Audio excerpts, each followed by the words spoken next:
Okay, so now when we were talking about the different K, the equilibrium concentrations, right? Don't forget that when we look at these different species, right, those are going to be the entire amount of lead that's in solution, okay? So that's one of the things you got to keep a track of here. Please don't make me talk over people. Now, so you look at the lead, this is total amount of lead is going to equal all the species that are in solution, right? And so what you'll see here is as we get different amounts of, say, iodine in this, right? What we're going to see is that concentration here is going to change based on the total lead concentration here. Everybody see it okay? And so we get right here. This is going to be the governed by the common ion effect. That was that part A. And then over here, we're going to be governed by the complex formation as we get more and more of the complexing agent. And so this is going to be that part B here. And that's why you weren't necessarily getting the numbers that you may have thought from back in the Gen Chem 2 days. Okay? The sort of answers you would have been, oh, maybe it's like that. Okay. Right, so when we look at these tabulated equilibrium constants, they're usually not actually completely constant. They can actually differ when comparing two different books.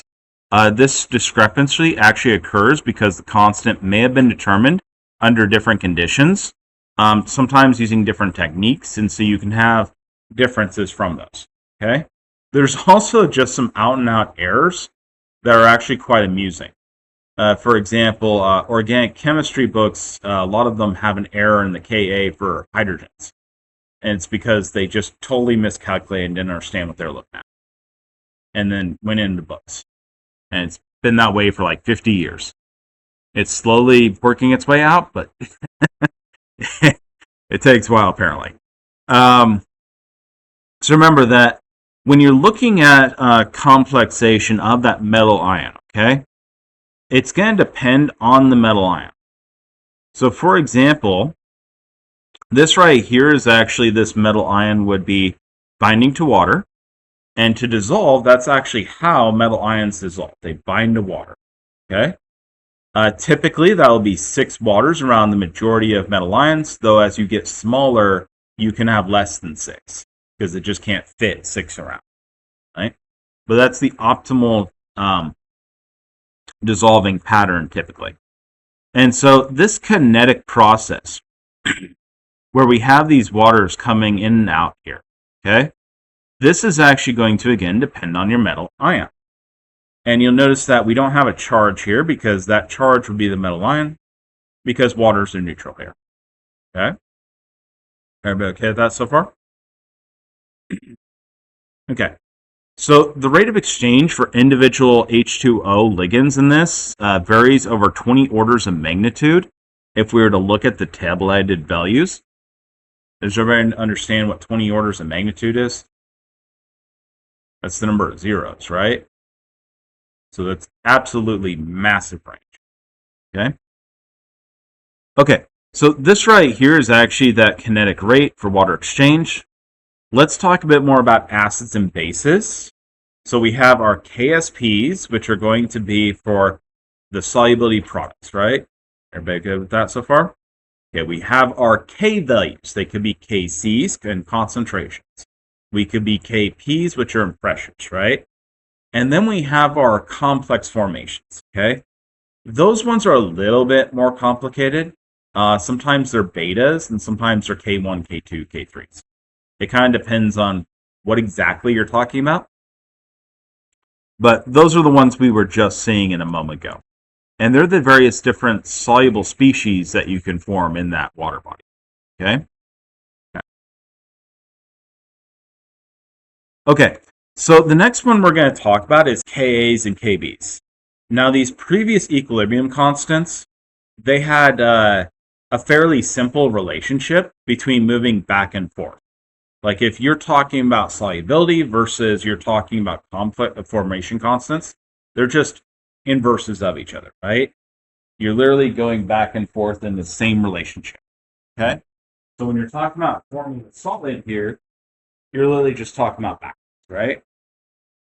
Okay, when we're talking about acids and bases, you have to remember that typically an acid-base reaction is not actually going to be its own equilibrium, right? What it's going to be is it's going to be the equilibrium of it being applied to water, okay? So it's going to be the reaction of it with water, right? So when you're talking about the acid and then the conjugate base, everybody familiar with and comfortable with those terms? Okay. So when you're talking about those two things, in your brain, you might still have that misconception that you're talking about an apples to apples comparison. Okay? That this is just the apple with a bite out. That this is the product of that, and so we should be able to directly go back and forth, no problems. Okay? But when you're talking about an acid in water, it's reacting with what? Let's say we add HCl, NaOH to water. What are they reacting with? Do they ever react with each other? Essentially, no. Almost never. Okay? What do they actually react with? They react with the water, right? Because the water's the solvent. It's the one that is in the majority, right? So when you add an acid to water, you're reacting with the water. When you add a base to water, you're reacting with the water. Okay? And then the water does all the reactions with each other. Okay. So again, a simple definition for this, the Arrhenius definition for an acid is going to be an acid increases the hydronium ion when added to water. A base decreases the concentration of H3O plus when added to water. Okay, that's the Arrhenius definition. It's one of the most used ones, and because aqueous chemistry is the majority of chemistries, that's typically used. When H3O plus decreases in solution, OH minus will increase in solution because what are we working on? The equilibrium of water. Okay? So in reality, you're always doing the equilibrium of water when you're okay? All problems are water. All right. So that's that Kw value at 25 degrees Celsius with no other major factors. That's going to be 10 to the negative 14, and each of these would be 10 to the negative 7. Okay? Okay, now protic actually refers to chemistry involving the transfer of H plus from one molecule to another. You'll recognize that language as like protic solvents, aprotic solvents, whenever you get into like organic, if you've already taken organic. And that is the same language, okay? So Bronsted-Lowry acids and bases, everybody comfortable with them? Okay, we're doing protic chemistry, right? Okay, we're donating a proton, accepting a proton. Now note that in the majority of cases, these two definitions end up being the same, okay? But not in every case. So in this case right here, could iron ever be an acid? Fe3 plus. Can't be an acid, can it? Doesn't have an H plus to donate. Okay? How about these cases up here? Lewis acid and base. So if you have Fe3 plus, you're going to have a bunch of waters that are complex to it, right? And what can happen then is the Fe3 plus complex can actually give off hydrogens. Okay? And so, yeah, Fe3 plus is actually acidic. That's one of the reasons why tap water is always like pH 6.9. Okay? Is because you have those higher charged ions in it. It makes it a little acidic. Okay? Okay, now, salts actually contain cations and anions, and so these are salts that are being formed whenever you have an acid reacting with a base. You typically are going to form a salt. Okay? All right, now, strong electrolytes are going to dissociate nearly completely into ions in dilute aqueous solutions. You will notice in this specific book, instead of getting infinite, soluble, those sort of things that you normally got in books, like if you start looking up HCl and the strong electrolytes, you're going to see actual numbers. Yeah, they might be 10 to the 20, and so they're huge numbers, right? But you'll see actual numbers here. because they are not infinitely soluble. Okay? You will have a very small amount of the strong electrolytes that do not dissolve in most of these cases. Okay? It is minuscule, though. It really is. But they are not actually infinitely soluble. Okay? At least the vast majority of them. For example, you notice concentrated HCl. Did you guys all see that when we did the HCl? Was it 50-50? That would be the most concentrated you can make it, right? In terms of water versus it. Well, you could actually get more, right? You could do 70%. It's 37%, isn't it? After that, it starts coming out as gas. And so you don't make that. Okay. And so this right here is a strong electrolyte dissolving in solution. You all will recognize this one. That's the ammonium chloride from the lab that you guys really appreciated and loved. Your damn washes to get rid of the chlorine. Yep. I love the look you all give me like, Dr. Clausen. Don't taunt us with it. Okay, so this is an acid-base conjugate pair, right? Everybody's comfortable with it. Nobody needs me to describe this. Yeah, whenever you have an acid, you're always going to have a conjugate base. Whenever you have a base, you'll have its conjugate acid, right? If it's a Bronsted-Lowry acid-base pair, the difference between them is always losing H plus or gaining H plus. Okay? Now, notice that this H plus and OH minus, that proton does not exist by itself in water. And in fact, when you're reacting an acid or base, you are never reacting like this acid-base reaction here if it's in water. This is not the reaction that's taking place. Okay? This is a simplification to make your calculations easy. Right? This is not the actual reaction. The actual reaction is water reacts with this, water reacts with that. You get the water equilibrium being shifted. Right? That is the real reaction. And so anytime we say H plus, what do we actually mean in a water system, aqueous system? H3O plus, right? Hydronium ion. Okay? This is a hydronium ion right here. And so, for example, this is actually the angles and bond distances for the hydronium ion. This is actually how these bond in water. They are a different species than water. They bond differently than water. Okay? They, in fact, have lost one hydrogen bond acceptor and gained one hydrogen bond donor, haven't they? And so they complex with water, actually. They make water complexes. Now, in these cases, the hydrogen bonding is really close to being a covalent bond. And so what you end up getting here is these right here, see how close that is to the covalent bond? How hydrogens actually move in water is they form a new bond with one of these. And then that causes all the hydrogens on each of these to actually start rearranging. And so, do you guys know what the speed of hydrogen transfer is in water? It can actually get to the speed of information exchange, which is the speed of light.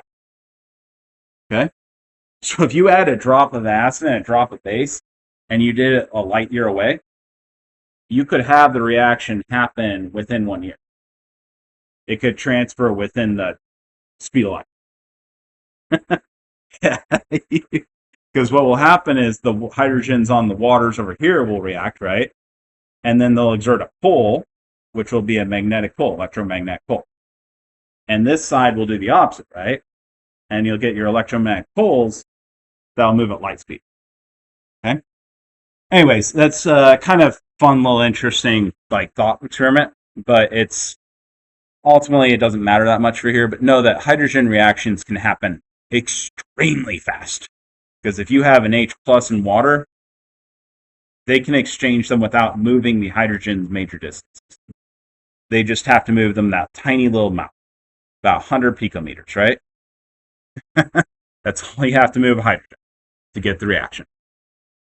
Okay, so this right here is the hydronium ion. This right here is perchlorate. So when we're actually looking at something like this, where it's it should be the HClO4, which is the acid. with water, this is actually what we're looking at. We're looking at salt of hydronium. Okay? So keep that in mind. That's actually why that's so reactive for chloric acid, is because you're actually looking at the salt. Now, this right here is again, don't forget water is a proton donor, but it's also a proton acceptor, right? It acts as both an acid and a base. Okay? And so when you're looking at the natures of these H plus and OH minuses, like this is kind of the structure you're sort of should be thinking of. Okay? And this would be the Zundel structure, and this is kind of a better way of representing these waters. Okay? When you have an H plus in them. What you really have is you have two waters that are holding on to an H plus in the middle. Neither of them has a better pull than the other. Right? And so you end up with this structure that could flip at any moment. Okay? And that's why like batteries work so fast and you can do things like that. It's actually kind of fun chemistry if you ever want to go into like battery chemistry, electrochemistry, that sort of stuff. Okay. Okay. So this is actually what a two-dimensional version of this is. Notice again, when you get these complexes, they're going to be clusters, and they're going to come out as a cluster. Now, not all of these bonds here, these hydrogen bonds, are going to be like perfectly formed at any given point. Does that make sense? Like they're going to be exchanging because this would be water, right? So about 20% of these are going to break and rearrange at any given time. Okay? But this is what that looks like. It's not a like, here's the H3O plus, here's the waters, float around. No, it's a very organized cluster of systematic relationships, right? Very, very organized. Surprisingly so. Now keep in mind there's going to be imperfections. About 20% of that is going to be flipping around and breaking and not perfect. Okay? All right. Anybody have any questions there so far? This is HCl, by the way, reacting. So when you have the Cl minus, for example, it's going to get clustered in between. And so waters will end up inserting themselves in between. And again, we get these, this would be HCl dissolving in water. You see that kind of cool clustering shape? Now keep in mind, this is two-dimensional. But yeah, it looks like that. Okay, so let's talk about autopyrolysis. This is self-ionization. It's going to happen where you have water acting as both an acid and base, which is all the time in a aqueous solution, right? So this would be all protic solvents, ones with an acidic hydrogen atom, are actually going to undergo autopyrolysis. So you know, like vinegar that gets used all the time around here. So this is vinegar. Okay. That's acetic acid. And you'll notice that one of them loses the H plus and it gains the H plus on the other, doesn't it? And yeah, this is not the most stable. It's not going to be like the majority of your species, but it is going to be there, okay? A lot of it actually exists as sort of a dimer between the two, where they're sharing those hydrogens between the two oxygens, okay? That's why this mostly forms dimers, actually, when you don't have water with it. Okay. Now, this is pHs. So pH is the concentration of the H+, right? Is everybody okay with that? Remembers that back in the day? But how is it the concentration of the H+? Is it just concentration?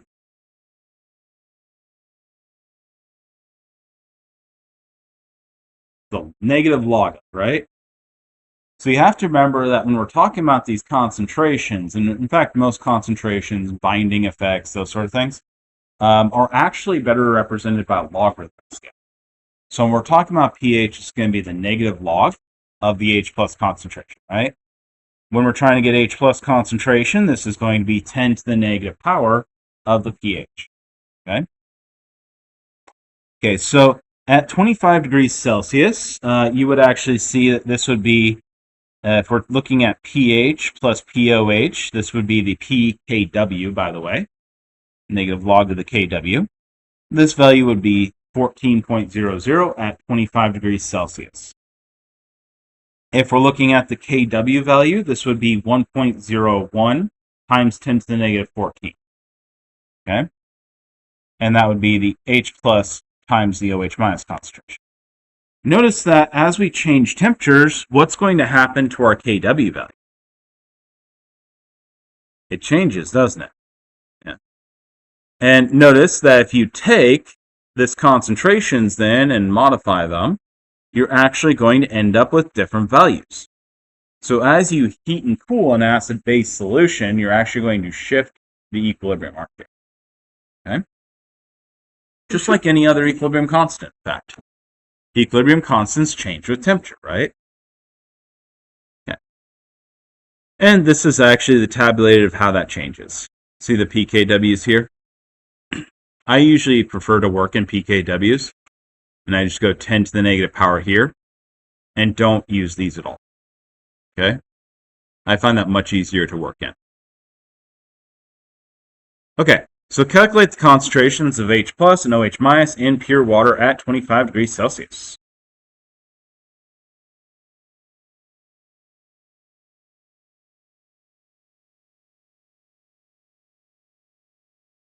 Okay. Realistically speaking, it shouldn't take you very long. Let's go on. What do you think those values are? So can you get different amounts of H plus and OH minus if you just have water? No, every time you give off an H plus, you get an OH minus, right?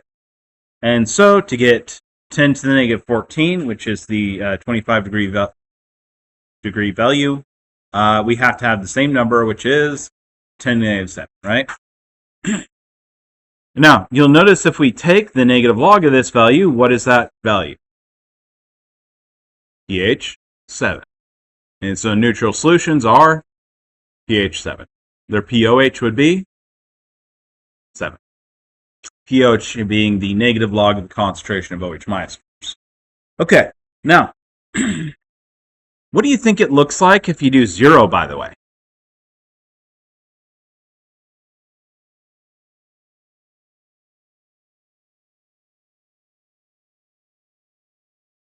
What's that H plus concentration if you do it at 0? Anybody know? So what would you do to get that? You'd take this value, and it'd be the value at 0, right? So 0 degrees Celsius. Look up here. It's that value. Plug that in. And what you'd get is you'd get 3.4 times 10 to the negative 8 molarity. If we took the negative log of that, is that pH 7 anymore?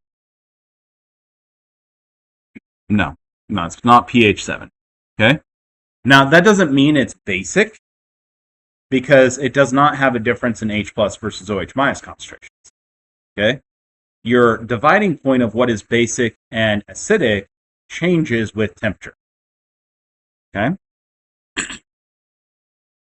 I wanted to point that out because you have no idea how many people I've run across that don't know that. They're like PhDs in biochemistry and chemistry. Just never thought about it. Okay. Anybody have any questions about any of this so far? All right, so let's talk about the pH scale real quickly. So the pH scale you're probably most familiar with is general chemistry's pH scale, and that's 0 to 14. Now, note that in reality, this is not actually 0 to 14. It's a little off. We usually kind of exclude the extreme numbers just to make it a little easier to deal with. Okay? And notice that these are, again, just the negative log of the H plus concentrations, right? Okay, so if we were to look at solutions, everything under pH 7 is going to be acidic, right? Everything over pH 7 is basic. These numbers, that 0 to 14, what they're actually referring to is that 0 number. That would be the pH due to the hydronium ion. Okay? If you had a pH less than, it's actually -1, you are beyond the pH possible in an aqueous solution. Okay? If you have a pH above, I believe it's 14.3 if I remember correctly, but I haven't looked at the number in a while. You would be a pH that is beyond the OH minus. Okay? So that would actually be so powerful of a base, it could take the second H from the OH minus and give you O2 minus. Okay? That's what you're looking at those points. Right? Something that's stronger than the H3O plus could theoretically put another H plus on. Okay? That'd be an acid so powerful you'd get H4O2 plus. Okay? That's what you're looking at when you're looking at this. So it's the conjugate acid and conjugate base that determine those limits in water. Okay? Now, does that mean you don't have other limits, like your pH scale actually ends there? No. There's some alternative pH scales that go past these. This is the pH scale in water. Now, realistically speaking, it's actually pretty hard to get to -1, by the way. You have to have really high concentrations of extremely powerful acids. It really fights you to get there. Okay? So that's why typically it just ends at 0, even though it should be -1. It's just really difficult to do. Okay.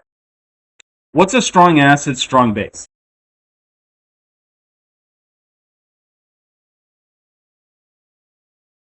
Yeah.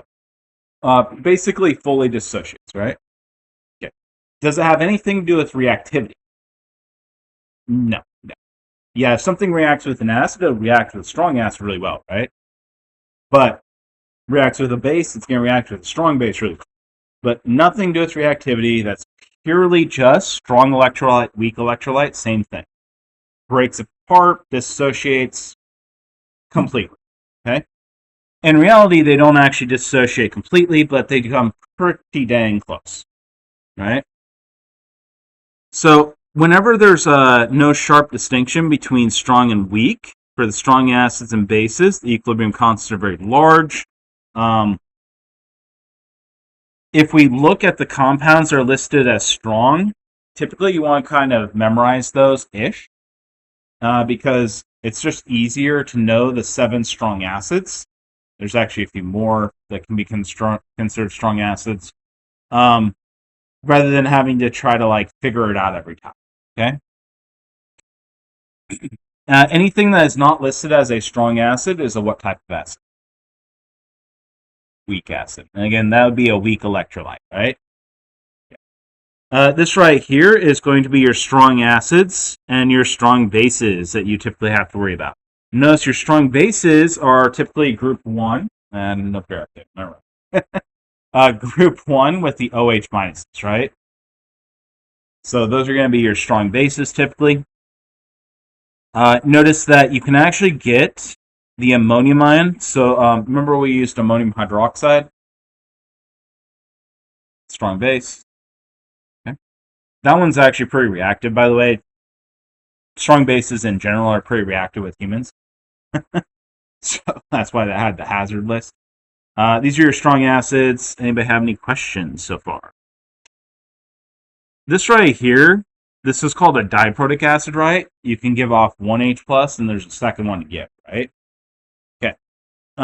Is the second H plus a strong acid?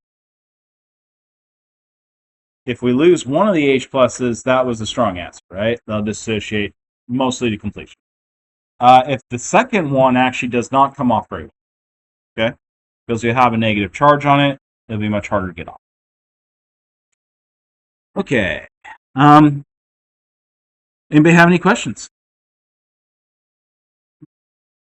Okay. All right. These are some of the 2 pluses, by the way. So the second group on the periodic table. And these are losing their OH minuses. So for the most part, a lot of these hydroxides, the alkaline earth metals, are going to be considered strong bases. They are, however, less soluble than the alkaline metal hydroxides. And so they have a tendency to form the 1 OH minus. They only give off 1 OH minus and form that complex. rather than just going straight to the 2+ step. Okay? And so it somewhat complicates the issue, and that's why we don't bring that up in like general chemistry. Okay? So remember that they actually do form complexes as well. Okay? All right. Now, the halides, hydrogen halides, except for fluorine, those are typically strong acids, the ones that would form acids. Fluoride actually is going to form a ridiculously strong hydrogen bond that is dang near a covalent bond. Okay? And so it's actually not going to end up being a strong acid because of this extremely powerful overlap with the hydrogen. Okay? And so that's going to end up limiting its ability to act as an acid. So HF does not operate as a strong acid. A lot of the moderately strong acids form ion pairs in aqueous solutions. And so you'll end up forming an ion pair with it. And so its Ka is only going to be things like 0.6 and that sort of stuff, which is pretty good for a K. Most of those Ks are 10 to -2 sort of, okay, 10 to -4. But is by no stretch of the imagination a strong acid. It's going to favor staying together over splitting out. Okay, this right here is the Ka. Notice because of the definition of acids and bases, this equilibrium constant is actually one of the easiest to write out. Because by definition, what is an acid? It donates a proton, right? A proton, meaning how many protons? And so if we only ever do one proton at a time, we only ever have numbers that are ones here. And so our math becomes easier, right? Yeah. Does anybody have any questions on this stuff? Am I beating a dead horse? No? Okay. So the Ka, again, is going to be the H plus times the A minus. That's the conjugate base. Divide by the form that is together. Why do I not list the H2O here? One pure liquid. That's correct. Okay. This is bases. Notice this is not the flipped reaction for this, is it? Nothing about that looks like a flipped reaction for that. Okay? A very, very common mistake students make in this course when they're starting out is they try to use 1 over the Kas for the bases. Okay? And these are not flipped reactions. And the reason they're not flipped reactions is this is just not the same reaction as this. This one is a reaction with water that goes to the conjugate base, right?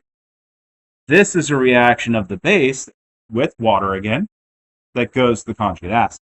They're both reacting with water, not just losing the H plus, okay?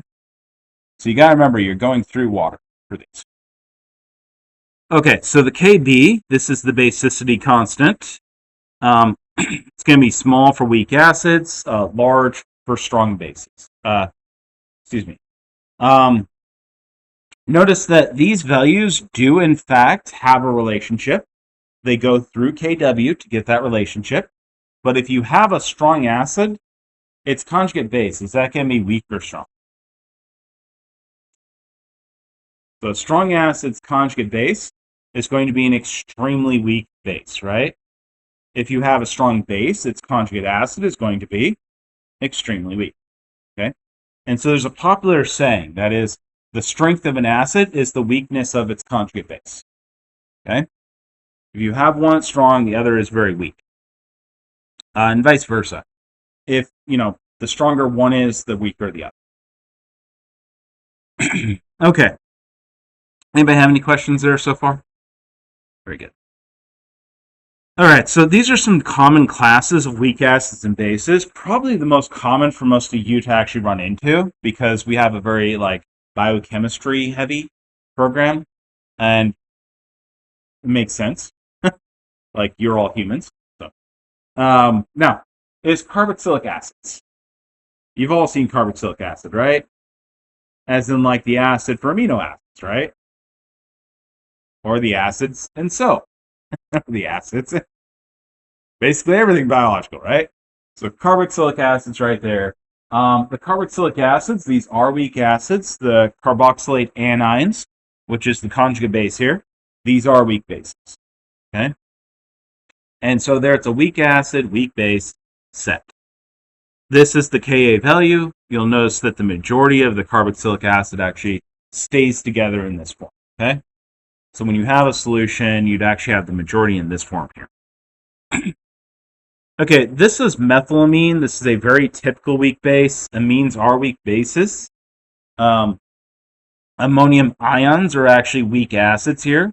That's where we've taken an H plus on. Notice it actually uses up that last lone pair here. Okay.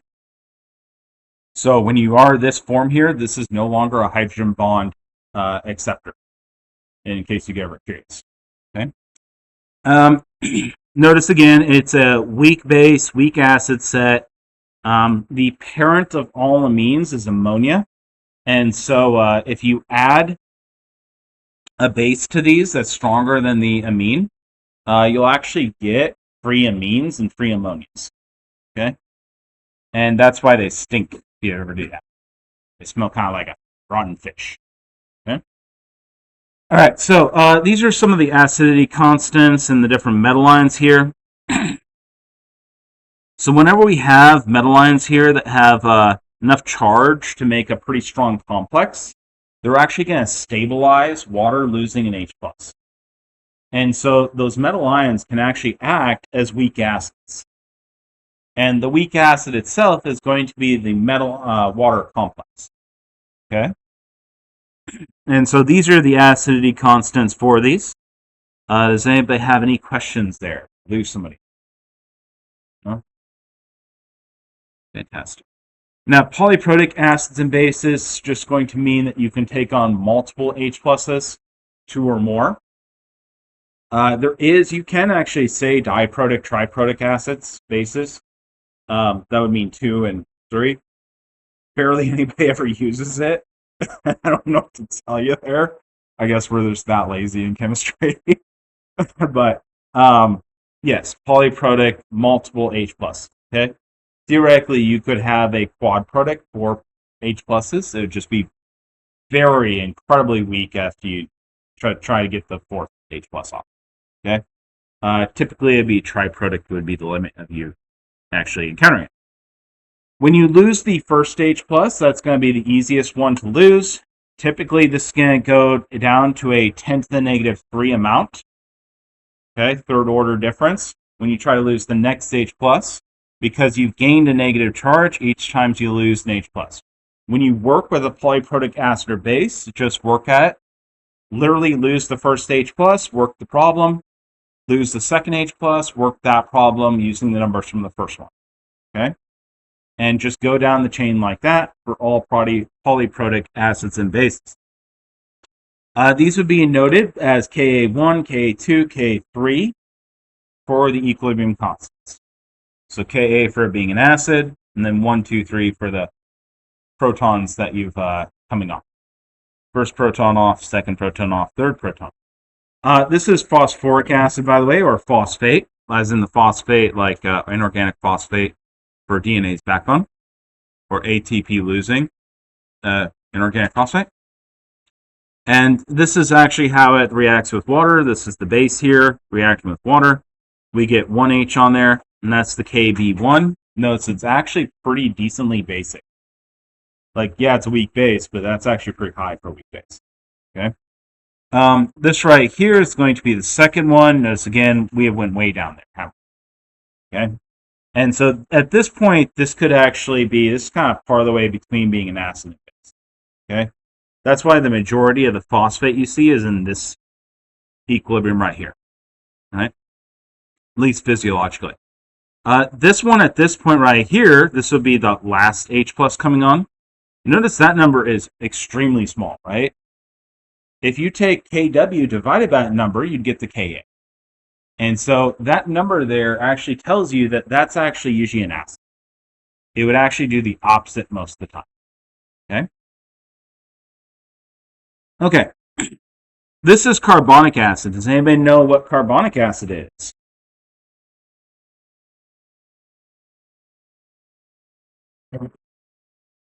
Notice the first reaction here. CO2 gas, when it enters water, forms CO2 aqueous. CO2 aqueous reacts with water and forms carbonic acid. This is actually how you transport the CO2 in your blood. Okay? It's carbonic acid. This is actually a lot of the buffer system in your blood is carbonic acid. This is also the acid that CO2 forms when it's just dissolving in water at like the desk bench. Okay? And so this would then be the carbonic acid reacting, losing its first stage plus. Everybody knows bicarbonate. Sodium bicarbonate being like baking soda, right? And then this one would be carbonate, as in like magnesium and potassium carbonate.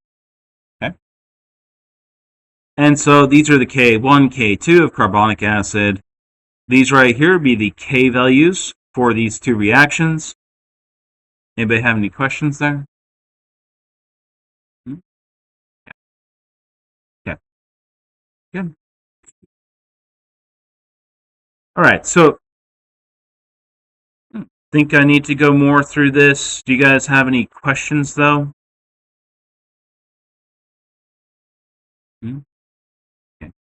Okay, this right here, by the way, is formic acid, in case you're ever curious. That's what, like, Asian beetles spray on you. And the smell you get if you ever crush them.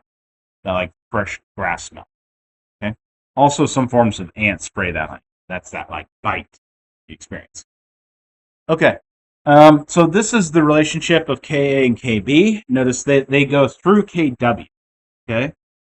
That you always have to go through Kw whenever you're in an aqueous solution. All right? And so, notice if we actually looked at these terms, they would share very few terms in these equations, right? See that? OH minus, not H plus, right? Over here is HA. Yeah, that's down there, okay. And A minus is here, okay? So what you actually see is that it actually has the Kw equation for water here, doesn't it? If we take the difference between these two reactions, we get the reaction of autoionization for water. Okay? And so, if you ever want the Ka of something from the Kb or vice versa, you use this formula. Ka times Kb equals Kw. Another way of saying that is Kw divided the thing you have equals the thing you want. Okay? All right, so anybody have any questions there? Okay. Do you guys need practice for the Ka to the Kb? Nope. Okay. Okay, then that's going to be it.